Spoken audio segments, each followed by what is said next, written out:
Donc, la semaine dernière, j'ai fait un live sur la connexion à soi euh, en, en anglais et j'ai eu envie de faire le même live en français pour pouvoir atteindre le plus de personnes possible. Donc pour ceux qui ne savent pas, je suis en train d'étudier pour devenir praticienne de une technique qui s'appelle Emotional Resonance Clearing. Il n'y a pas encore la traduction en français et j'ai pas encore trouvé une manière de le traduire, mais en fait, c'est une technique à travers laquelle je vous aide à explorer et à libérer les émotions qui stagnent dans votre corps. Et donc, je pratique avec énormément de personnes. Et donc, lors de l'une de mes sessions avec une personne, comme exercice à la fin du clearing, je lui ai donné comme exercice un exercice de connexion à soi. Et en fait, ce qu'elle m'a dit m'a déstabilisée parce qu'elle m'a dit, écoute Sophie, c'est même pas, au-delà de ne même pas savoir comment me connecter à moi, je ne sais même pas ce que ça veut dire. Donc ça m'a un peu déstabilisée parce que c'est vrai que c'était quelque chose que je considérais comme acquis, que je pensais que tout le monde savait un petit peu comment faire. Donc je me suis posé la question parce que c'est vrai que c'est ma mission de vie, c'est vraiment d'aider les gens à se connecter à eux-mêmes, et donc il faut quand même que je puisse expliquer ce que ça représente. Donc là, je voulais vraiment partager ma vision de ce que c'est et de comment moi je le fais pour pouvoir aider un petit peu les gens qui ne sont pas sûrs. Donc en fait, pour moi, la connexion à soi, une connexion intérieure. C'est vraiment pouvoir rentrer à l'intérieur de soi et pouvoir connecter avec son corps. Et donc sortir de sa tête, parce qu'on est tellement dans notre tête, et pouvoir rentrer dans notre corps et connecter avec notre corps. Mais ça va au-delà de ça, parce qu'il y a effectivement cette connexion interne, mais il y a aussi, pour moi, la connexion à soi est aussi une connexion externe, une connexion avec notre environnement. Donc quand je parle d'environnement, c'est vraiment une connexion avec la nature, donc ce qu'il y a autour de nous, mais aussi pouvoir connecter de manière profonde et significative avec les autres, avec ceux qui sont autour de nous. Donc il y a vraiment pour moi ce mouvement interne vers soi, rentrer en soi, mais aussi le mouvement externe, pouvoir se connecter avec notre environnement, parce qu'on fait partie de notre environnement, et pour moi c'est exactement la même chose, et on forme tous une unité. Et aussi, ultimately, la connexion à soi, c'est pouvoir ressentir les choses. C'est pouvoir ressentir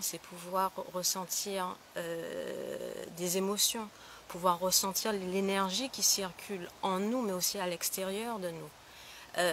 Pouvoir ressentir avoir des sensations physiques, et vraiment, s'autoriser à ressentir. Et le ressenti, ça peut passer par tellement de choses, mais c'est aussi s'autoriser à recevoir. Parce que pour pouvoir ressentir, il faut s'autoriser à recevoir. Et s'autoriser à recevoir la beauté du moment présent. Et quand on est dans le moment présent, on est connecté à soi. Donc recevoir la beauté du moment présent, recevoir les messages qu'on reçoit, se connecter à son intuition.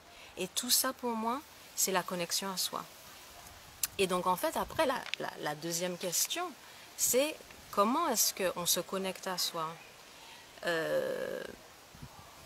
Et finalement, j'ai été obligée de faire une liste. Parce qu'il y a plein de manières de se connecter à soi, mais plein. Et là, j'ai fait une liste et je pense que j'ai oublié plein de trucs. Je suis sûre que j'ai oublié plein de trucs. Et donc, la liste que moi j'ai faite, c'est évidemment une liste qui me correspond à moi. Elle n'est pas, je vous dis pas que c'est comme ça que vous vous connectez. Chaque personne aura sa manière de se connecter, et ça va dépendre aussi des passions que vous avez, de ce qui est important pour vous, etc., etc. Et donc, et à la sortie de l'école derrière. Et donc, moi, La façon dont je me connecte avec moi-même, c'est à travers mes passions. Donc à travers la musique, à travers la chanson, à travers la danse, à travers le tambour. J'adore jouer le tambour. Et donc quand je le fais, vraiment,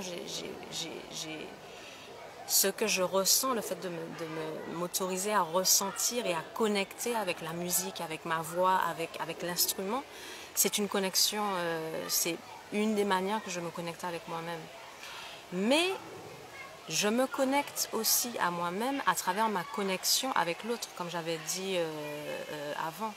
Donc, pouvoir danser avec quelqu'un, pouvoir chanter avec quelqu'un, pouvoir jouer du tambour avec quelqu'un, partager ses passions avec quelqu'un et l'énergie qu'il y aura d'échange entre nous, ça aussi, cette connexion avec l'autre et avec soi-même à travers ses passions, c'est quelque chose de très puissant et c'est aussi une manière de se connecter. Et la connexion avec l'autre, c'est aussi, ça peut être aussi la connexion avec l'autre à travers des échanges, à travers des conversations. Combien de fois j'ai eu des conversations magnifiques avec des gens que j'aime, ou même des gens que je ne connais pas, qui m'ont permis d'avoir des révélations sur moi-même, mais impressionnantes. Et ça m'arrive, mais tout le temps. Pourquoi? Parce que je suis connectée avec cette personne, je ressens cette énergie, et donc du coup, la conversation, ça rend les conversations beaucoup plus profondes. Donc il y a ça, cette manière de connecter. Il y a évidemment la méditation. Alors, je vais utiliser le terme méditation au sens très très large. Parce que c'est vrai qu'il y a beaucoup de personnes qui se disent, bon ben la méditation c'est être là en lévitation et puis en train de faire homme. Non. La méditation, ça peut être plein de trucs. On peut être dans un état méditatif, effectivement, en s'asseyant, en fermant les yeux et en se connectant au moment présent. Mais on peut être dans un état méditatif en étant dans la nature. Comme je suis ici, ou quand je vais à la rivière, quand je suis en Martinique ou en Guadeloupe. Et vous êtes là, assis ou debout, enfin, quelle que soit votre position, et vous faites partie de cet environnement. Et le fait de pouvoir connecter avec les arbres, avec les éléments, avec sentir l'air sur notre peau, pouvoir respirer l'odeur de l'eau ou ce qu'il y a autour de vous, ça aussi c'est connecter avec soi. Et en fait, être dans un état méditatif, c'est aussi l'observation. Combien de fois je viens dans ce jardin ou dans n'importe quel endroit dans la nature et je commence à observer. Observer les animaux, observer les insectes, observer l'eau, observer les arbres, les écouter, les entendre. Ça aussi c'est une connexion. J'ai toute une famille de renards dans mon jardin. J'adore prendre ils n'ont pas peur de nous, bon. Et j'adore prendre mon thé le matin et les observer. Observer les pigeons qui viennent se laver, observer tout ça. Ça aussi, c'est une connexion à soi. Écrire. L'écriture, c'est vraiment aussi la connexion. Quand vous écrivez sur une question qui vous turlupine, sur une question... Des fois, je me lève le matin et j'ai une question qui vient. Et je sais que c'est une question qui est venue de mon âme. Et pouvoir écrire, c'est vraiment à pouvoir avoir cette conversation avec soi-même. Donc écrire aussi, c'est une manière pour moi, que j'ai de me connecter avec moi-même. Donc là, je suis en train de regarder mes notes parce que c'est vrai qu'il y a tellement de manières. Et puis tout simplement s'asseoir des fois et ne rien faire, s'asseoir en silence, sans rien faire. Sans être là avec le portable, avec la télé, avec quelque chose. On a toujours besoin de quelque chose pour remplir notre tête. Parce que si on ne remplit pas, on ne peut pas remplir notre tête, on a l'impression que notre cœur est vide. On a cette sensation de vide, mais c'est aussi dans ce vide-là qu'on peut connecter avec soi-même. Donc voilà, donc là je vous ai donné quelques exemples de connexion à soi. Et j'espère que ça vous aura aidé. J'aurais aimé savoir aussi comment vous, ce que la connexion à soi représente aussi pour vous, et comment vous vous connectez à vous-même. Je vous fais un gros bisou, je vous souhaite une très bonne journée.